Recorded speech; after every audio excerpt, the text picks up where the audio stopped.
Namaste and welcome.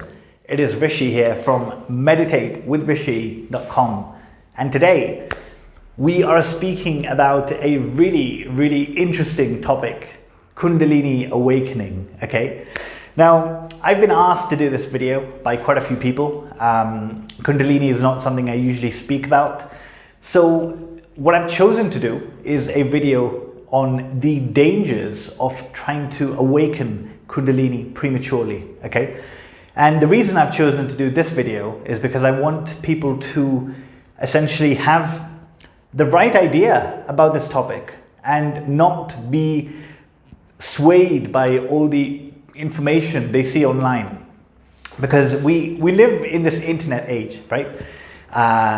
Instant gratification, right? So there's a lot of good that comes with it, but at the same time, there is a lot of bad. There is a lot of misinformation being spread online about these practices. In the yogic science, there's a lot of areas that sound mystical, esoteric, occult. They're fascinating. And because they're fascinating, there's a promise of yogic powers and awakening, the Kundalini. There's this demand is being filled by yoga studios are opening up, teaching Kundalini yoga, books and videos and so many things. Okay, so the purpose of this video is to give you some really good clarity, really good understanding about what is this Kundalini awakening. Why is it dangerous specifically if you try to do it prematurely? Okay, because there's just a lot that's happening right now, which is not the right way to go about doing things. So I want to demystify this for you. I want to tell you, we're going to cover what are the dangers of premature awakening of Kundalini. We're going to cover what not to do, what should you stay away from. And we're going to cover what you should do, essentially, okay? And I'll even give you some good sources that you can learn about this information, right? Because where I learn from, because not everything that shines is gold, essentially.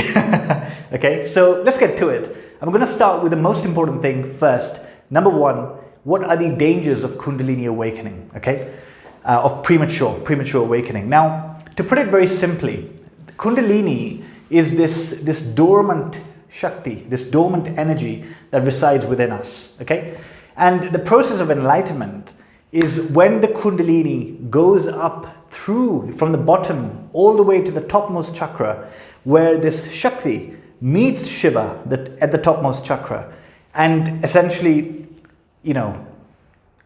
realization dawns. Okay, now this process, there are as many ways of coming to it as there are people in this world. Okay, but there are, of course, ways that this can be done rapidly, and this is what is the ancient yogis mastered, essentially, because they wanted to reach the goal in this lifetime, in the lifetime that they had. So they dedicated their life to the practice and were able to do this. Okay, and this has all been documented in the yogic scriptures. Maybe not the exact exercises, but the principles. The way it all happened and what one can do, essentially.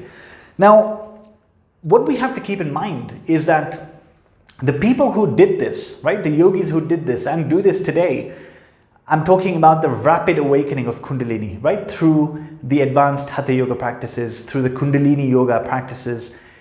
They are people who have dedicated their entire life just to the practice. They live in an environment where there is no outside distraction. They have spent years and years preparing the body, preparing the vessel to withstand that upflow, that of abundance of energy. Okay, we are not that. We are not that. If you are watching this video, I can guarantee you that is not you. Okay, so what is happening right now in the world is people are trying to somehow learn what those advanced practices are, and they're trying to awaken the Kundalini, they're trying to arouse the Kundalini to wake up when the vessel is not ready.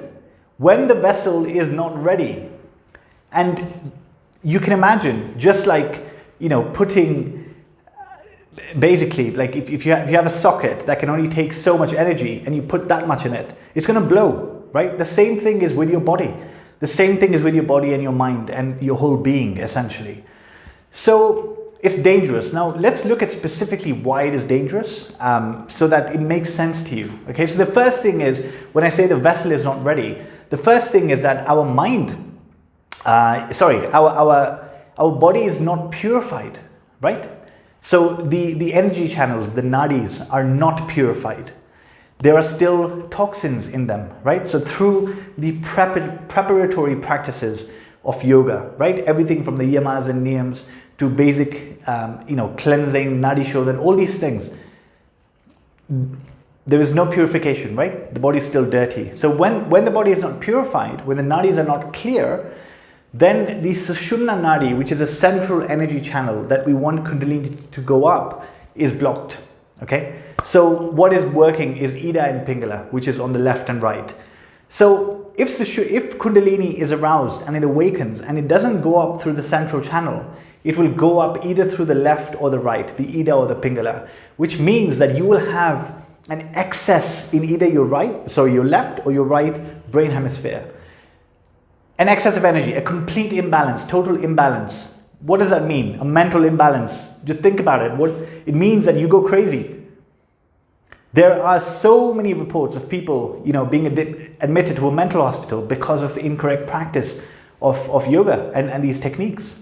This is not new. This has been going on since, a long, long time. Okay. So number one, because the body is not purified, we're not ready. Secondly, the mind is undisciplined, right?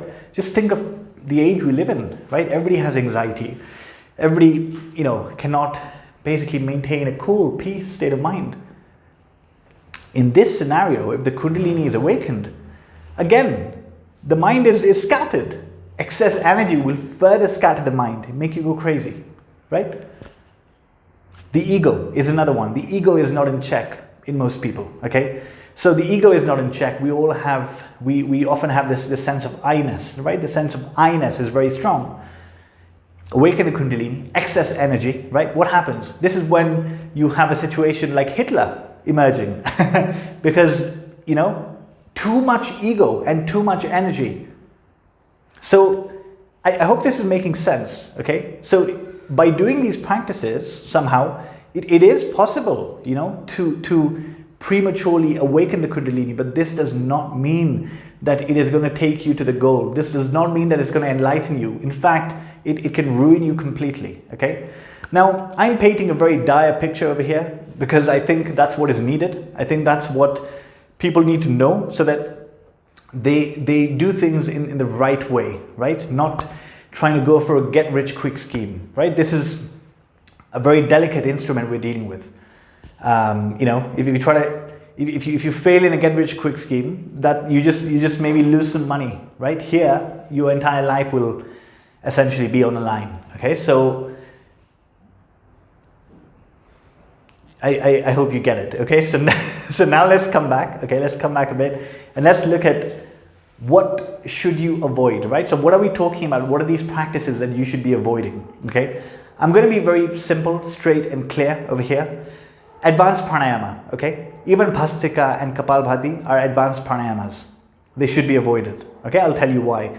Secondly, advanced sequences of these pranayamas, right? So doing these pranayamas with the bandhas and the mudras, right?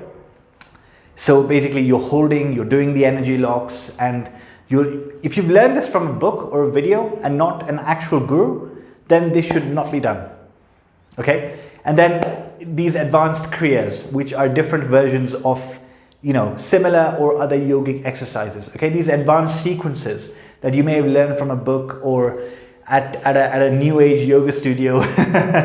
So it should not be done in that way, okay? So let me tell you why I'm saying this, okay? So first of all, you wouldn't go and learn, you wouldn't have a gym instructor who he himself or she herself does not have the physique that you desire, right? You wouldn't. You wouldn't go to somebody who has just read about some exercises. You wouldn't do that. You would go to somebody who clearly has the physique that you desire, and you are confident that they can take you to the same place in a very healthy way. That's when you start working with somebody. In the same way, when it comes to yogic practices, the person that we should be learning from is somebody who has actually achieved the ultimate state, Mahasamadhi, right? Enlightenment, through these practices. So the only person that you should be learning these advanced stuff from is somebody who has done that, who has attained, samadhi through this route, not any other route, but through this route essentially. Okay, so if you now go and do a search, right?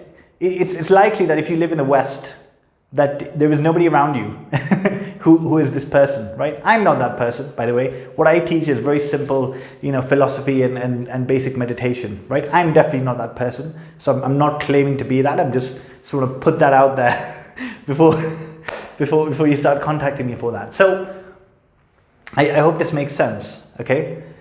So I'll give you one example, right? Take somebody like Swami Shivananda of Rishikesh. He is somebody who, in his life attained the Mahasamadhi, okay? Many of his disciples have also attained the Mahasamadhi, okay? So this is somebody who is very credible. He has done it himself. He has taught his disciples how to do it. They have done it. They are teaching people, okay? So that is now a credible source, okay? So if you want to learn about this, just out of curiosity, right? There is a school called the Bihar School of Yoga, okay? They publish books on yoga and yogic practices. You can read, I read many of those books, okay? And in those books, in the commentaries by these essentially enlightened beings, in those commentaries on the ancient scriptures like the Hatha Yoga Pradipika, right? They have stated very, very clearly. So I'll just take you a key takeaway from this video. A key takeaway is that before you start doing or even thinking of doing any pranayama, the first thing you must do is master abdominal breathing, yogic breathing, okay? Once you become proficient in that, you need to increase your lung capacity, increase the breathing ratios. I've done a video on that. I will link it in the description below. Then the only pranayama you should do is Anulom Vilom, Nadi Shodhan, okay? The alternate nostril breathing. It will completely purify the system. And that is all you need to do, okay? So we've covered what not to do, which is the advanced pranayams, any kriyas that you learn from a book or a video or a new age teacher. That should be avoided, okay? So we kind of got into this. Let's look at what you can do, right? What can you do? So this is where you want to start from the start, essentially, right? Keep it very simple. Keep your practice very simple. Have an asana practice, make your body flexible. Make it ready to sit in the proper meditative postures like Siddhasana, right? If you're interested in pranayama, do what we just discussed. Practice abdominal breathing. Practice the yogic breath. Then you can begin increasing your lung capacity, increasing your vital capacity through increasing the ratio step by step. I've done a video on that. Then you can begin doing the Nadi Shodhan pranayama, the Anulom Vilom, okay? Now, that is pretty much enough on the side of pranayama. And of course, you do your meditation, right? So whatever practice you like to do, you do that every single day. Now, if you're doing these three things, a bit of asana practice, maybe some deep breathing or pranayama, and some meditation, and you're doing it seriously, it can keep you busy for between 2 to up to 5 hours, okay? If you're doing it properly. So you're probably thinking, wait, I don't even practice for that long. Well, exactly, right? If you don't even practice if you are not somebody that practices for 3-4 hours a day, this basic preparatory practices, then it is clear that you are no way ready to be doing the advanced practices. So why are we worried about this Kundalini awakening, right? That will happen. Okay, so to summarize, right, what to do ultimately is you are going to be focusing on your simple practices, right? Do have an asana practice, have a breathwork practice, very simple, right? Have a meditation practice, and ultimately have faith. Have faith, because on this path, it has been said that it's not the complexity of your practice that matters. It is your earnestness. With how much dedication are you doing something? That's what matters, right? Ultimately, when you're ready, you've heard the saying that when the student is ready, the teacher appears. This is very, very true. This is, completely true, right? If you are practicing in a way with complete dedication, if you are living in that way, when you are ready to progress to the next level, your teacher will find you. Whether that teacher is in physical form or not, the guidance will come. The guidance will come. Just like it has come for all the people that deserved it. Take Swami Vivekananda, for example. He was drawn to go and meet Ramakrishna. He met hundreds of different people and he did not agree with what they had to say. So when you are truly ready, you will be drawn to where you need to go, ultimately. That's the faith that you need to have. And that is all, really, that is all. So the whole point of this video, I know I was quite, maybe a bit too passionate because I really want people to practice in a safe way. There is no need to do any extravagant things. Keeping it very simple, keeping it very, very, very simple. Even just having a daily meditation practice, and increasing the time from half an hour to 1 hour to 90 minutes to 2 hours, maybe more, right? Ultimately, that's all that's needed, that earnestness, that dedication to one thing, becoming better every single day, right? It's not about the complexity of something. So don't make your faith in what you're doing so shaky that when something else comes along, you get this shiny object syndrome and have to look at that. That's not a way to progress, right? We have to maintain one path, essentially, whatever that path is for you. So that is it. I really hope that you found this helpful. Thank you very much for listening. Namaste.